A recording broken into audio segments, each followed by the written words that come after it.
장마로 인해서 습기로 인해서 높은 습도로 여러분 고생이 많으시고 힘드셨죠.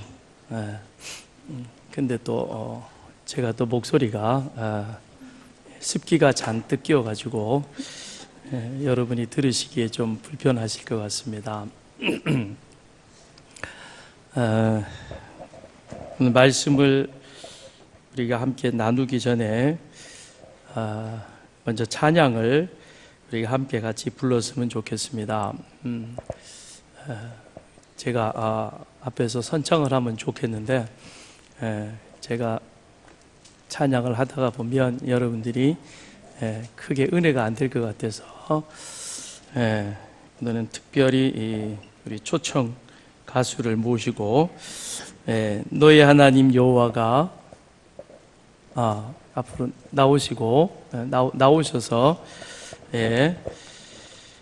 그는 구원을 베푸실 전능자시라. 우리 오늘 본문 17절에 이 말씀으로 우리가 익히 불렀던 또 잘 알고 있는 찬양입니다. 우리 이 시간 같이 함께 한번 찬양해 보겠습니다.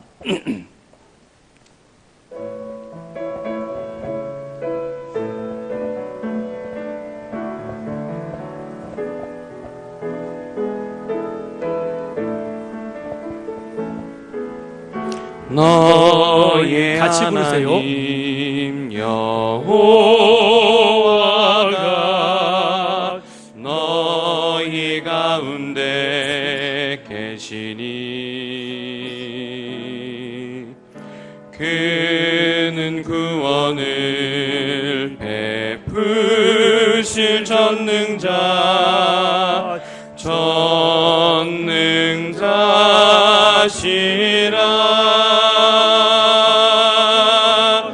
그가 너로 인하여 기쁨을 이기지 못하시며 너를 잠잠히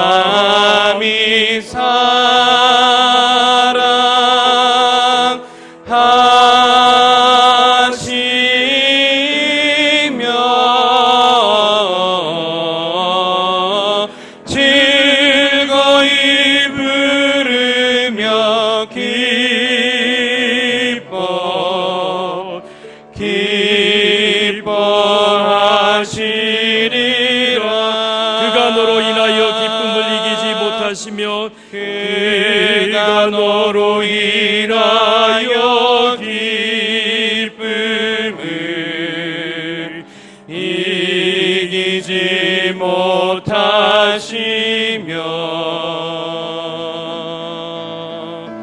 너를 잠잠히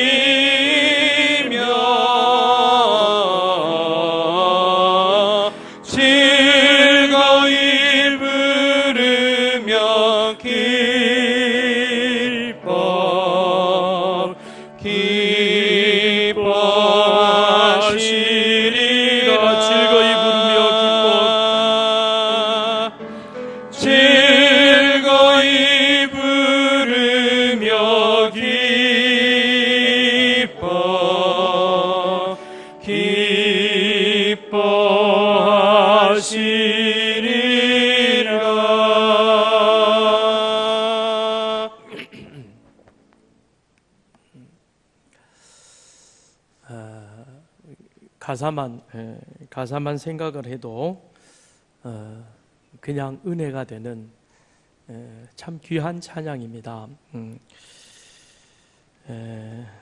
하나님이 우리 가운데 계신다.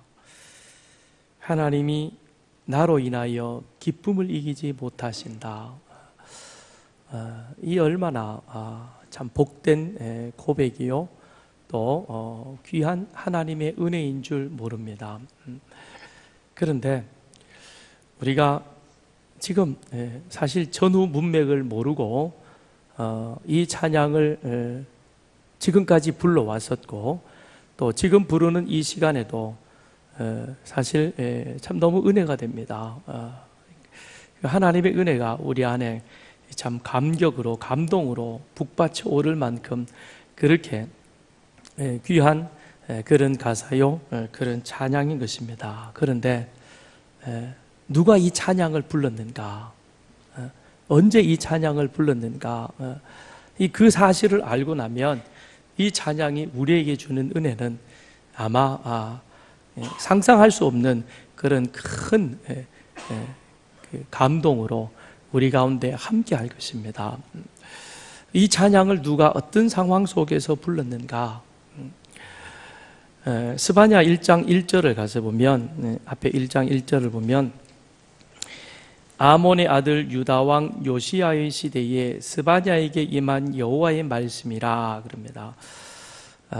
요시야의 시대 그럽니다.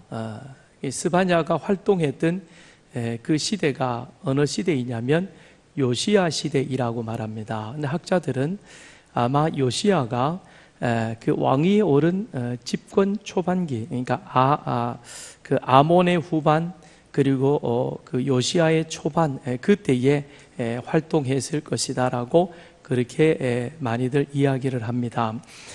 그러면 요시야 왕은 남유다 왕들 가운데 어떤 왕이었는가?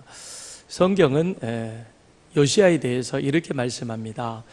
요시야와 같이 마음을 다하며 뜻을 다하며 힘을 다하여 모세의 율법을 따라 여호와께로 돌이킨 왕은 요시야 전에도 없었고 후에도 그와 같은 자가 없었더라. 우리가 수요일에 요시야에 대해서 같이 함께 쭉 왕들을 살펴보는 가운데 요시야에 대해서 제가 3번에 걸쳐서 말씀을 드렸습니다.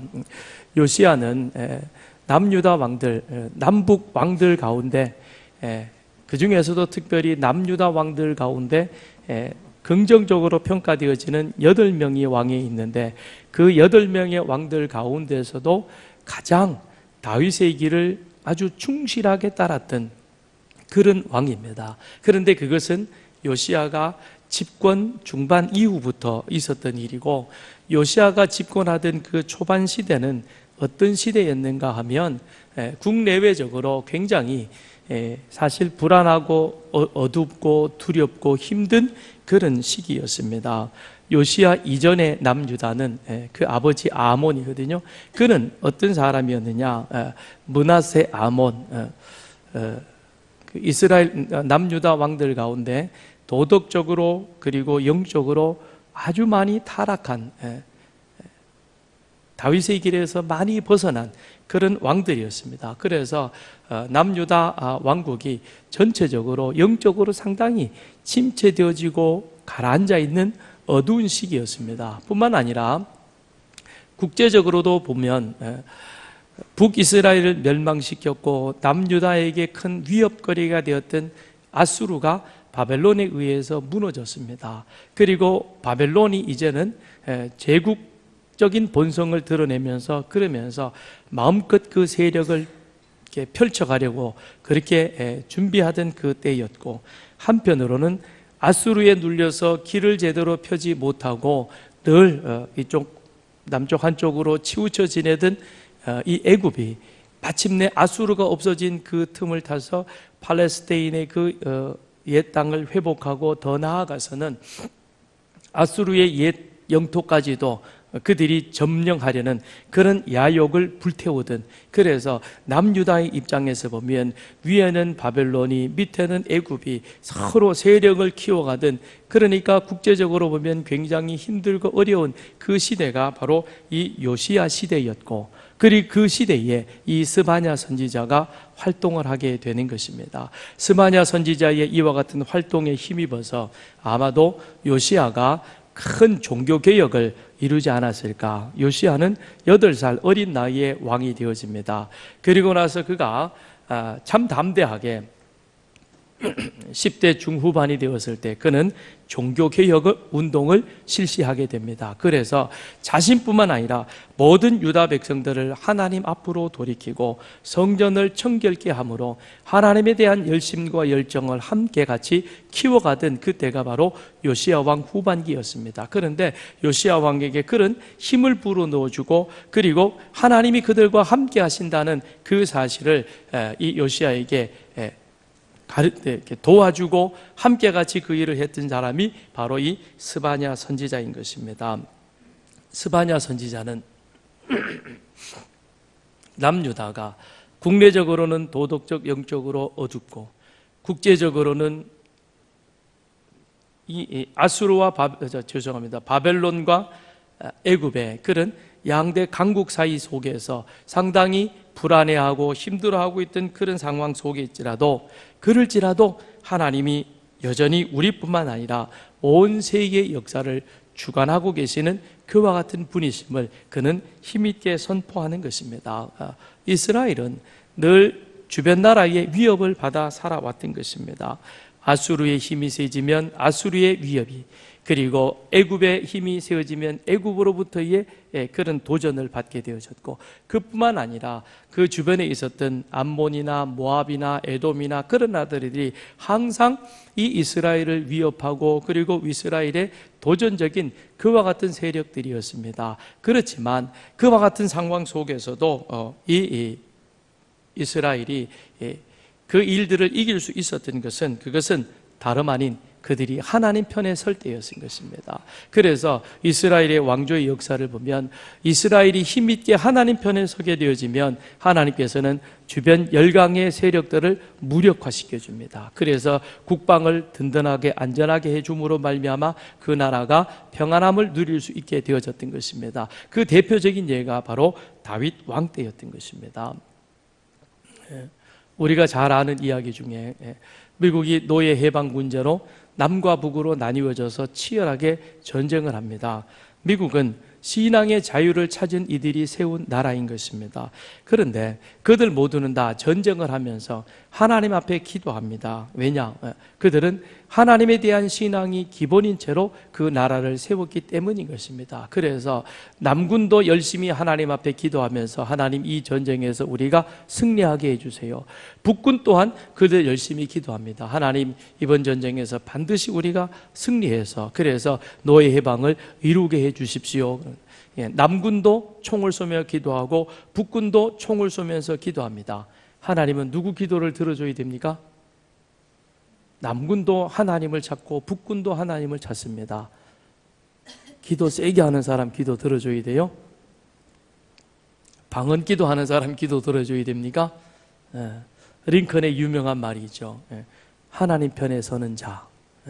우리가 하나님 편이 되어지면, 하나님이 우리 편이 되어달라 하지 말고 우리가 하나님 편이 되어지면, 그러면 하나님께서 우리를 도우신다 말씀하셨습니다. 그렇습니다. 우리는 하나님 편에 서는 자가 되어야 할 줄 믿습니다. 왜냐하면 하나님은 하나님 편에 서서 기도하는 자의 그 기도에 응답해 주시기 때문인 것입니다. 이 스바냐 선지자는 바로 남유다 백성들에게 지금 이 말씀을 전하고 있는 것입니다. 그러면서 그는, 스바냐서는 3장으로 되어져 있는데 1장, 2장, 3장에 각각 주제를 달리하고 있습니다. 크게 보면 스바냐는 여호와의 날에 대해서 말씀해 주고 있습니다. 여호와의 날은 어떤 날이냐? 그 날은 심판의 날이다. 그런데 여호와의 날은 동시에 구원의 날이라는 것입니다. 그래서 하나님의 심판은 항상 이 구원과 병행해 가고 있는 것입니다. 그러면서 스바냐는 여호와의 날이 곧 임하게 될 터인데 그 날은 심판의 날인 동시에 구원의 날임을 말해주고 있는 것입니다. 그러면서 스바냐는 3가지로 지금 남유다 백성들에게 하나님의 뜻을 전하고 있는 것입니다. 그래서 제1장 1절에서 2장 3절은 하나님은 유다 백성들을 징계하실 것이다, 그렇게 말씀하고 있는 것입니다. 왜 징계하시느냐? 유다는 하나님께서 제사장 나라로 선택하셨습니다. 제사장 나라로 선택받아서 거룩한 시민으로 살아가야 하는데, 그런데 그 거룩한 시민됨의 사명을 제대로 감당하지 못하고 있기 때문에, 그래서 하나님께서 그들을 징계하신다는 겁니다. 징계에는 반드시 그 다음 얻고자 하는 결과물이 있습니다. 그게 바로 무엇이냐면 남은 자의 구원이라고 하는 것입니다. 그 다음 2장 4절에서부터 2장 15절까지는 이방에 대한 심판을 이 스바냐 선지자가 말하고 있는 것입니다. 하나님께서는 서쪽의 블레셋, 동쪽의 모압과 암몬, 남쪽의 구스, 북쪽의 아수르 등 유다를 둘러싸고 있는 동서남북에 있는 모든 열방을 하나님께서 심판하실 것이라 말씀합니다.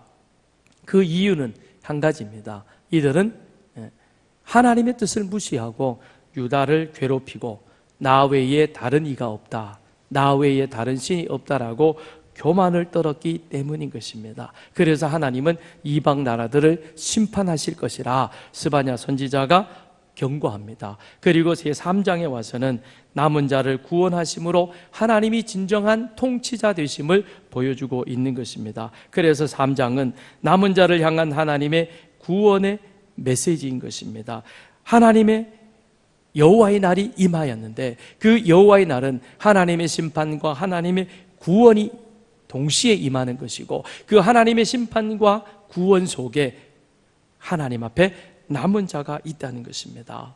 그래서 오늘 우리가 읽은 3장 9절에 와서 보면 3장 9절에 그때에 내가 여러 백성의 입술을 깨끗하게 하여 그들이 다 여호와의 이름을 부르며 한 가지로 나를 섬기게 하리라 그랬습니다. 여호와 하나님의 심판의 때에 하나님께서는 유다의 입술만 깨끗하게 하실 것이 아니라 모든 이방인의 입술까지 깨끗하게 하여 그들로 하여금 여호와의 이름을 부르며 한 마음으로 하나님을 섬기게 할 것이다라고 그렇게 선포하고 있는 것입니다. 스바냐 선지자는 이 하나님의 징계와 그리고 심판의 날에 하나님 앞에 구원 입은 남은 자가 있을 것이요, 바로 그 남은 자, 그들이 지금 우리가 불렀던 이 3장 17절에 있는 이 찬양을 부르는 것이죠. 그러니까 이것은 궁극적으로 보면 지금 이 순간에도 우리가 믿는 그 믿음으로 인하여서 우리는 세상에서 여러 가지 많은 불이익과 어려움과 시련과 환난과 고난과 고통을 당하게 될 것이고, 그런 가운데도 우리가 흔들리지 아니하고 끝까지 여호와 하나님만을 신앙하며 하나님께서 나에게 베푸르신 그 은혜를 기억하고 믿음 가운데 끝까지 믿음을 지키며 나아가는 그 자가 바로 마지막 때에 구원 얻는 남은 자가 될 것이고, 그 남은 자들이 하나님 앞에서 이 기쁜 구원의 찬양을 함께 부르게 될 줄 믿습니다. 저와 여러분 모두가 우리 마지막 심판 때 하나님 앞에 나가서 이 구원의 찬양을 함께 부르는 그런 귀한 은혜가 있기를 주님의 이름으로 축원드립니다. 그러면 여기 남은 자가 누구인가? 우리가 구약의 선지서를 공부하다가 보면 이사야서에도 그리고 선지자들이 많이 남은 자에 대해서 말해주고 있습니다. 그 남은 자를 아는 그것이 선지자들을 통해서 하나님께서 보여주신 하나님의 뜻을 저희들이 더 잘 알아가는, 그래서 성경을 더 바르게 이해하는 지름길이 되는 것입니다. 오늘은 딱 두 가지로, 스바냐 선지를 통해서 두 가지로만 생각해 보면, 첫 번째로 남은 자란 깨끗한 입술과 정결한 마음으로 하나님을 아버지라 부르는 자, 그들이 바로 남은 자라는 것입니다. 오늘 9절의 말씀을 우리가 다시 한번 가서 보면, 그때에 내가 여러 백성의 입술을 깨끗하게 하여 그들이 다 여호와의 이름을 부르며 한 가지로 나를 섬기게 하리라 그랬습니다. 입술이 깨끗해진다.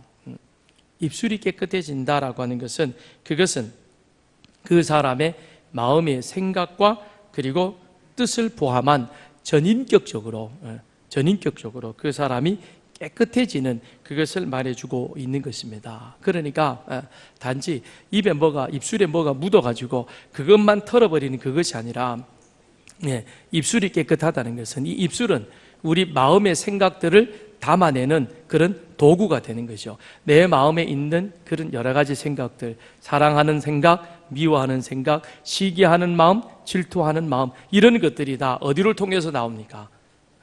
입을 통해서 나오죠. 그죠? 근데 그 입이 깨끗해진다는 것은 곧 이 내 마음을 하나님께서 깨끗하게 한다는 겁니다. 마음을 깨끗하게 한다는 것은 그것은 곧 내 뜻과 내 생각, 내 가치관을 하나님께서 온전하게 정결케 해 주시겠다라고 하는 것입니다. 그런데 그 입술을 깨끗하게 하는 자가 누구이냐? 내가 여러 백성의 입술을 깨끗하게 하여 하나님이십니다. 내가 하는 것이 아니라 우리 스스로 노력하고 우리가 열심히 훈련하고 우리가 열심히 다짐을 해서 그래서 깨끗해지는 것이 아니라 하나님의 은혜로 내 생각이 깨끗해지고 하나님의 은혜로 내 가치관이 변화되어지고 하나님의 은혜로 내 마음에 하나님의 축복이 사랑이 담겨지게 되는 줄 믿습니다. 그렇게 되어졌을 때 거기에서부터 하나님을 찬양하고 하나님 앞에 감사하고 하나님을 선포하는 그런 놀라운 역사가 우리 가운데 나타나게 될 줄 믿습니다. 우리는 하나님의 형상대로 창조되어졌습니다.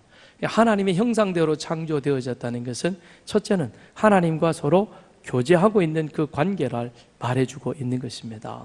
더 나아가서는 우리는 하나님의 그 뜻을 우리에게 담아서 그 뜻대로 살아가는, 그래서 하나님과 교제한다는 것은 하나님의 뜻대로 살도록 그렇게 지음받은 그런 존재였습니다. 그런데 아담의 죄가 모든 인간에게 영향을 미쳐서 그리하여 창조 당시 하나님께서 우리 안에 담아 주었던 그런 선한 마음, 거룩한 능력을 자유롭게 행할 의지를 상실해 버렸습니다. 그래서 사도 바울은 이것을 두고 우리 인간은 머리끝부터 발끝까지 전적으로 부패하였고 전적으로 타락하였다는 겁니다. 그러니까 우리 인간의 마음속에는, 우리 인간에게는 단 0.1%라도 선하고 거룩한 능력을 행할 그 의지가 없다는 것이죠. 완전하게 그렇게 상실되어진, 전적으로 부패하였고 전적으로 타락된 그와 같은 인간인 것입니다.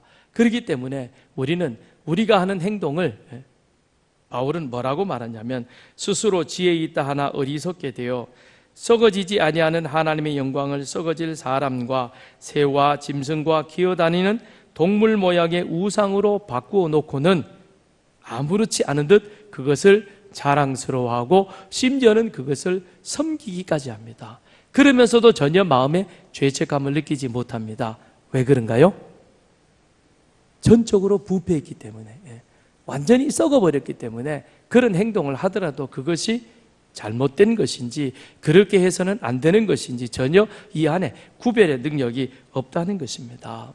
그것은 전적으로 타락되어진, 그래서 그런 일들을 하고 있는 겁니다. 그런데 그것을 바꾸기 위해서는 어떻게 해야 되느냐? 하나님의 은혜가 필요한 것이고, 더 나아가서는 우리가 하나님을 바로 알아야만, 그래야 우리는 그와 같은 것에서 돌이킬 수 있는 것입니다. 그래서 호세아 선지자는 말하기를 내 백성이 여호와를 아는 지식이 없어서 망하는도다라고 그렇게 말씀하고 있는 겁니다.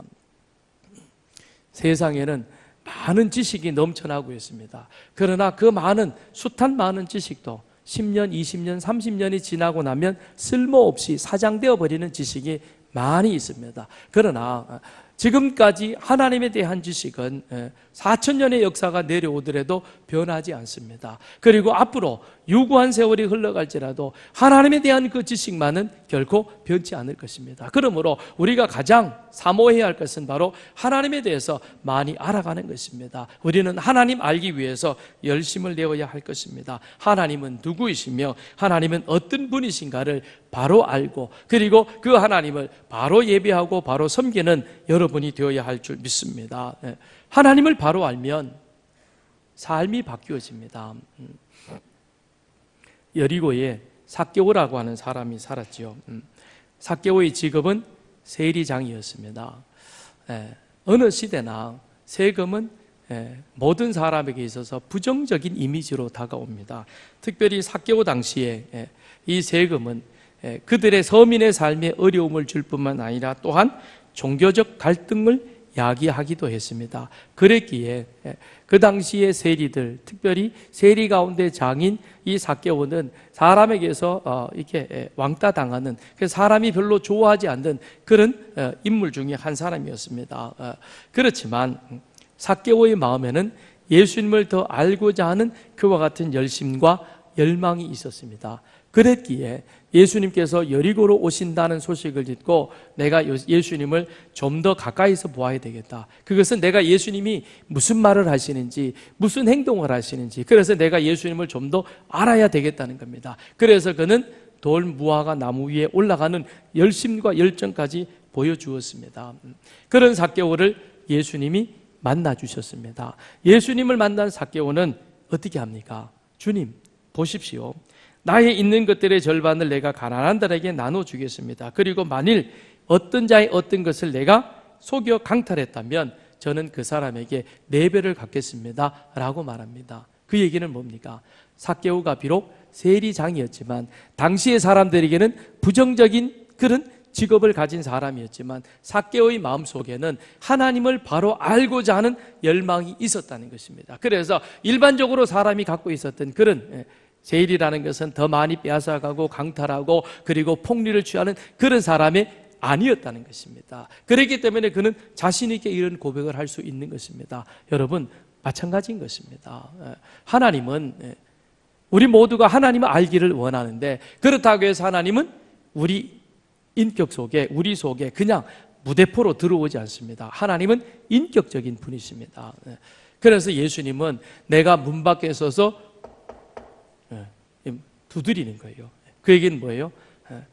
너와 내가 좀 더 알아가길 원한다. 그래서 예수님이 문 밖에 서서 문을 두드립니다. 그래서 그 두드리는 소리를 듣고 내가 예수님을 더 알아야 되겠다. 그래서 마음의 문을 열면 예수님께서 우리 안에 들어오셔서 우리와 교제하시며 우리에게 예수님 하나님이 어떠신 분인가를 더 알려주십니다. 여러분 마음에 그와 같은 은혜가 있기를 주님의 이름으로 축원드립니다. 이 시간, 이 예배 시간을, 이 설교 말씀 듣는 시간을 통해서 하나님을 더 알아가기 위해서 여러분 마음을 활짝 열어놓으시길 바랍니다. 이 시간 여기까지 와서도 마음을 콕 닫고 웅크러진 마음으로 토라 앉아가지고 어디 뭐가 없나 그러고 앉아있으면 그 사람은 참 불행한 것입니다. 마음을 여십시오. 주님이 문을 두드리십니다. 주님은 아무에게나 들어가지 않습니다. 주님은 모든 사람이 구원을 얻기를 원하지만 그러나 그 마음을 열고 당신을 인격적으로 맞아들인 그에게 주님께서는 들어가셔서 인격적인 그와 같은 교제를 나누게 되는 것입니다. 하나님을 인격적으로 만나면 삭개오의 삶이, 삭개오의 언어가 변화되어진 것처럼 우리의 언어 또한 달라지게 될 것입니다. 그 입술의 말이 감사의 말이 되어질 것입니다. 그리고 하나님 앞에 찬양을, 하나님의 영광을 찬양하는 그와 같은 고백이 우리의 입술 속에서 나오게 될 것입니다. 그 다음에 두 번째로 남은 자란 겸손한 자, 하나님을 의지하는 그들이 바로 남은 자인 것입니다. 그 사람들이 하나님을 찬양하게 되는 자인 것입니다. 우리 11절, 12절을 같이 한번 읽어보겠습니다. 11절, 12절 시작.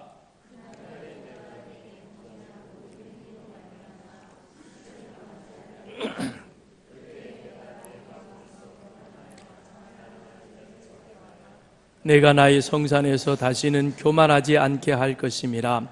내가 곤고하고 가난한 백성을 내 가운데에 남겨두리니 그들이 여호와의 이름을 의탁하여 보호를 받을지라 그랬습니다. 자, 여기 11절 12절이 보면 내용이 서로 대조되어 있죠. 그렇죠? 11절에는 교만하여 자랑하는 자는 다시 하나님의 성산에서 교만하지 못하도록 하나님께서 제거해 버리신다 그럽니다. 그러나 12절에 와서 보면 하나님께서는 곤고하고 가난한 백성들이 여호와의 보호를 받게 될 것이라 그렇게 말씀하고 있는 것입니다. 그러면 하나님의 보호를 받게 될 곤고하고 가난한 자란, 그것은 문자대로 곤경에 처하고 물질이 부족하여 그래서 어려운 가운데 있는 사람인가, 그런 의미도 있겠지만 스스로 구원받을 수 없음을 인정하고 하나님의 은혜, 하나님의 도우심을 겸손한 모습으로 구하는 자, 온전히 하나님을 의지하는 바로 그 사람을 의미해 주고 있는 것입니다. 사도 바울이 오호라 나는 공고한 자라 누가 나를 이 사망의 몸에서 건져낼 수 있을 것인가. 사도 바울은 구약의 말씀을 꿰뚫고 있는 사람이었고, 그래서 다메섹 도상에서 부활하신 예수를 만나고 나서는 그가 바로 곧 구약에서 예언해 놓았던 메시아라는 사실을 한순간에 알 정도로 구약의 정통한 자였습니다. 그리고 나서는 그 다음으로는 더 열심히 하나님의 말씀을 연구하여서 그리하여 나중에 선교사로 그렇게 그가 나가서 주의 복음을 전하게 되는 것입니다. 사도 바울도 하나님에 대해서 구약에 대해서 많이 알고 있었지만 그러나 그는 늘 고백하기를 나는 부족합니다. 나는 연약합니다. 나는 무익한 자입니다. 하나님의 은혜가 하나님이 나를 도와주시지 아니하면 나는 살아갈 수 없습니다. 그것은 사도 바울의 입술에 발린 고백이 아니라 그 마음 진정에서부터 자기 안에 있는 이 인간적인 세속적인 욕망이 끊임없이 자기를 덮쳐오기에 그러기에 하나님의 은혜가 아니면 나는 단 한시도 그것을 이길 능력이 없음을 그는 하나님 앞에 겸손한 모습으로 고백하고 있는 것입니다. 그게 바로 어떤 사람이냐? 곤고하고 마음이 가난한, 바로 그가 하나님을 보며 하나님의 은혜를 덧입게 될 것이다 라고 그렇게 성경은 말씀해 주고 있습니다. 그런데 반면에 11절에 보니까 교만하여 자랑하는 자 그랬습니다. 이 교만하고 자랑하는 자는 어떤 자인가? 스바냐서 2장 8절에 모압에 대해서 이렇게 말하고 있습니다. 2장 8절을 보면요, 내가 모압의 비방과 암몬 자손의 조롱하는 말을 들었나니 그들이 내 백성을 비방하고 자기들의 경계에 대하여 교만하였느니라. 보면 표현이 좀 이해가 안 되죠, 그죠? 자기들의 경계에 대하여 교만하였다. 이게 무슨 뜻일까요? 자기들의 경계에 대해서 교만하였다. 그것은 경계를 걷어찼다는 그런 의미가 되는 겁니다. 그래서 새 번역은 이것을 어떻게 번역해 주고 있냐면 그들이 자기들의 국경을 침범하였다라고 그렇게 표현해 주고 있습니다. 국경을 침범하였다, 경계를 걷어찼다. 그 얘기는 바로 무엇입니까? 하나님이 정해놓은 그 경계를 스스로 걷어치운 것이죠. 하나님이 왜 아수르를, 바벨론을, 페르시아를 하나님께서 그렇게 징계하셨습니까? 심판하셨습니까? 이유는 무엇입니까?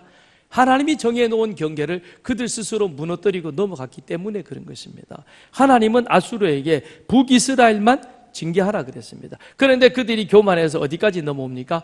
남유다를 침범해가지고는 남유다까지 무너뜨리려고 하는 겁니다. 그게 바로 하나님이 정해놓은 경계를 스스로 걷어차는 것입니다. 하나님은 그것은 결코 용서하지 않습니다. 왜냐? 하나님이 정해놓은 그 경계를 걷어찬다는 것은 곧 하나님의 권위, 하나님의 명령을 무시해버리는 것이기 때문에 하나님은 만홀히 여김을 받지 아니하시는 분임을 우리는 기억해야 할 것입니다. 그래서 하나님은 이스라엘 백성들이 가나안 땅에 들어갈 때 내 하나님 여호와께서 내게 주어 차지하게 하시는 땅, 곧 내 기업의 땅에서 조상이 정한 내 이웃의 경계표를 옮기지 말지니라. 하나님은 모세에게 뭐라고 말씀하냐면 이스라엘 백성들, 내 백성이 가나안 땅에 들어가면 이제 약속의 땅 거기에서 그들이 기업을 얻게 될 터인데 그때 기업은 하나님께서 제비 뽑아서 다 각 기업마다 그것을 나누어 줄 것이라는 겁니다. 그러면 그것은 기업이 제비 뽑아서 그 안에서 자기의 기업을 얻게 되어진다면 그것은 그 경계는 하나님이 정해 놓으신 거라는 겁니다. 그러니까 하나님이 정해 놓으신 이 경계는 결단코 걷어치워서는 안 되는 것입니다. 왜요? 그것은 성스러운 것이기 때문에 그렇습니다. 하나님이 성스러우면 하나님이 정해놓은 법 또한 성스러운 것이고 거룩한 것입니다. 그래서 이것을 결코 치워서는 안 되는 거죠. 왜냐하면 그것을 침범한다는 것은, 넘어간다는 것은 하나님의 명령, 언약을 파괴하는 것이 됩니다. 그런데 이것을 대놓고 어긴 사람이 있습니다. 누구예요? 아합이죠. 그죠? 아합이 나봇에게 뭐라 그럽니까? 네 포도원하고 내 채소밭하고 바꾸자. 내게 더 좋지 않냐? 또 가깝지 않느냐? 그러니까 더 좋을 것이다 그럽니다. 그러나 그건 뭐예요? 나봇은 죽음으로 하나님이 주신 언약을 지키는 겁니다. 그렇습니다. 하나님의 명령은 우리가 죽을지언정 그것을 끝까지 지켜가야 하는 것입니다. 그런데 상황과 형편에 따라서 그것을 바꾸거나 변경시키거나 변개시키면 하나님의 명령을 어기는 것이 되는 것입니다. 지난주 우리가 좀 황당한 일을 당했죠. 중국과 러시아 전투기들이 우리나라 영공을 침범해가지고는 자기들이 훈련을 하고는 왜 들어왔냐 그랬더니 우리나라 공군이 오히려 총질을 했다, 난동질을 했다 그럽니다. 그랬더니 또 그 틈에 일본이 끼어들어가지고 독도는 우리 땅인데 왜 한국 공군이 출격을 했느냐, 그리고는 또 헛발질을 하고 있습니다. 이 사람들 왜 그럴까요? 중국, 러시아, 북한, 일본, 그들의 공통점은 그들에게는 하나님이 없습니다. 중국에 신앙의 자유가 있습니까? 러시아에 정교회가 있지만 완전히 변질되어 버린. 일본은 또 어떻습니까? 북한은 이들 나라 하나님이 없습니다. 그러니까 자기 힘 키워가지고 자기 뜻대로 마음대로 왔다 갔다 하면 되는 줄 알고 있는 것입니다. 그 마음에 하나님이 없으면 이런 일이 벌어지게 되는 것입니다. 하나님을 바로 알지 못하면 우리 또한 그와 같은 일들을 하게 되는 것입니다. 하나님이 경계를 정해놓은 것이 있습니다. 그게 바로 무엇입니까? 11조인 것입니다. 소득의 열의 하나는 내 것이라. 하나님께서 우리 소득 가운데서 그거를 딱 경계를 지어 주셨습니다. 하나님이 정해놓으신 것입니다. 그런데 11조를 하지 않거나 또는 내 임의대로 11조의 금액을 정해가지고 하나님은 분명히 소득의 10분의 1이라 그랬습니다. 그런데 알아서 적당히 그것 하나님의 경계를 스스로 허물어 가는 것입니다. 어떤 사람은 그렇게도 이야기를 해요. 아유, 우리 교회는 하는 거 보니까 뭐 이런저런 거 내 마음에 안 들어서 그래서 자기는 11조를 가지고 선교비를 낸대. 선교비는 선교비로 따로 하는 것이고 그걸 가지고 11조 하는 것, 뭡니까? 선교하는 것은 아니 된 것입니다. 그거는 나는 진짜 하나님 모르는 무식한 사람입니다라고 대놓고 광고하는 것입니다. 하나님이 정해놓은 경계를 침범하면 안 되는 것입니다. 그러나 하나님 모르면 그런 일을 하고도 전혀 죄책감을 느끼지 못하는 것입니다. 주일 또한 그러합니다. 하나님께서는 6일 동안 열심히 일하셨고 제7일에 안식하셨습니다. 제7일은 하나님의 날, 주님의 날로 구별하였습니다. 그러므로 우리는 6일 동안은 우리의 일을 열심히 하는 것입니다. 그리고 제7일은 하나님의 일을 해야 하는 것입니다. 그것이 하나님이 정해놓으신 경계를 넘어가지 않는 것입니다. 이 경계를 우리는 허물어서는 아니 될 것입니다. 그러므로 우리는 우리 삶에 있어서 가이사의 것과 하나님의 것, 세상의 것과 하나님의 것이 온전히 구별되어지는 그것이 바로 거룩되어진 삶인 것입니다. 이를 내 마음대로 바꾼다. 그거는 하나님을 무시한 교만한 마음에서 나오는 행동인 것입니다. 교만한 마음에는 하나님의 은혜가 임하지 못하는 것입니다. 하나님은 교만한 자는 물리치고 겸손한 자에게 은혜를 주신다 말씀하셨습니다. 겸손한 자는 하나님의 은혜를 받을 뿐만 아니라 마지막까지 남은 자가 되어서 하나님의 보호를 받고 남은 자가 되어서 그리하여 마지막에 하나님을 찬양하는 그와 같은 은혜가 임하게 될 것입니다. 그런 여러분과 저가 되기를 주님의 이름으로 축원드립니다. 말씀을 마치겠습니다. 이 하나님의 은혜를 입은 남은 자에게 주어지는 특권이 두 가지가 있습니다. 그것이 무엇이냐? 첫째는 하나님의 격려가 있다는 것입니다. 16절에 보게 되어지면 그날에 사람이 예루살렘에 이르기를 두려워하지 말라, 시온아 내 손을 늘어뜨리지 말라 그랬습니다. 손을 늘어뜨리지 말라는 것은 이제 우리 흔하게 쓰는 표현으로 기죽지 말라. 좀 더 실감 있게 말하면 쫄지 말라는 겁니다. 우리가 하나님의 말씀을 지키며 말씀대로 신앙생활하고 이 세상을 살아가다 보면 그러면 세상을 사는 일이 참 힘들고 어렵습니다. 어제 어느 젊은이가 첫 직장을 취직을 하고 그래서 저에게 겸사겸사 인사를 왔길래 제가 그랬습니다. 직장 들어가면 술 먹지 마라. 술 먹지 마라. 힘들 거예요. 처음에는. 그러나 한번 용납이 되어지면 그냥 길이 열려버리는 겁니다. 그러나 한두 서너 번 내가 다짐하고 나가면 그 다음엔 하나님께서 다니엘을 지켜주신 같이 우리를 지켜주실 줄 믿습니다. 지금 남유다 상황이 그러합니다. 애굽이 일어나고 바벨론이 세력을 펼쳐가며 위협하고 있습니다. 그럴지라도 기죽지 말라는 겁니다. 왜요? 하나님 편에 서면 되니까. 중국이, 러시아가, 일본이, 북한이 그럴지라도 우리는 기죽을 필요 없습니다. 어디에 있으면 됩니까? 하나님 편에 서서 기도하면 되는 것입니다. 하나님 편에 서서 우리가 기도할 때 하나님께서는 우리를 도와주실 줄 믿습니다. 또한 두 번째는 우리를 높여주신다 약속하고 있습니다. 19절, 20절을 보면 거기에서 공통적으로 마지막에 하시는 말씀이 있습니다. 온 세상에서 수욕받는 자에게 칭찬과 명성을 얻게 하리라. 천하 만민 가운데서 명성과 칭찬을 얻게 하리라. 여호와의 말이니라. 말씀대로 살다 보면 손해당하고 그리고 무시당하고 야 진짜 나도 한 성깔 하는데 이루고 살아야 되나 나도 한번 따져볼까 그런 마음이 생기지만 그러나 그런 억울함 그런 그 뭡니까? 어떤 때는 한스러움 그것을 그냥 하나님 앞에 나와서 기도하고 그리고 하나님 앞에 위로 받으십시오. 그러면 하나님께서 뭐라고 약속하십니까? 걱정하지 마라. 내가 너를 도와주리라. 내가 너와 함께하리라. 내가 너를 더 굳세게 하리라. 그러면서 하나님은 마지막에 뭐라고 말씀하냐면 마지막에 웃는 자가 진정으로 웃는 자이다. 마지막에 웃는 자가 진정으로 웃는 자 아니냐. 그러면서 온 세상에서 모든 수욕받는 자가 있을 때 그 가운데서 너를 높여 칭찬과 명성을 얻게 해주겠다라고 그렇게 하나님은 약속하십니다.